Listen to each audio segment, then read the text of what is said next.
Hi, I'm Mary Guccione. I am owner of Cellar+Plate, which is a communal wine bar. When they say pairing, you always start with food. I have had some of the most amazing pairings, and when you have the right wine paired with the right food, it is amazing, and it completely changes your attitude about it and your thought process, but it completely changes the chemical makeup of the wine and the chemical makeup of the food and creates this symphony that is just absolutely tantalizing and amazing in and of itself. You want to fight acid with fat.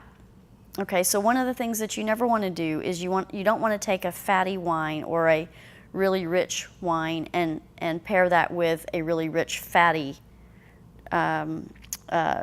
food component, because then you're just going to get fat with fat and it's just going to come out flabby. If you were going to have a steak tonight and the steak had some fat on it, you know, and had that really nice marbling, beautiful texture to it with the fat on the rim, we know that that's necessary for a steak in order to get that. But you're also going to have that char.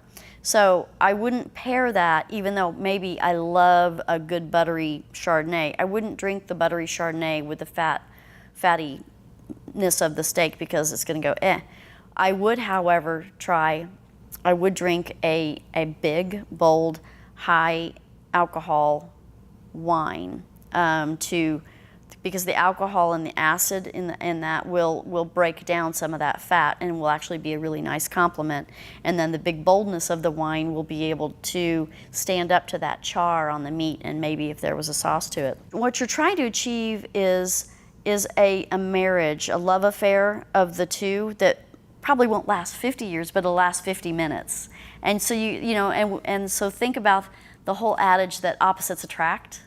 So think about that when you're thinking about a wine versus the food.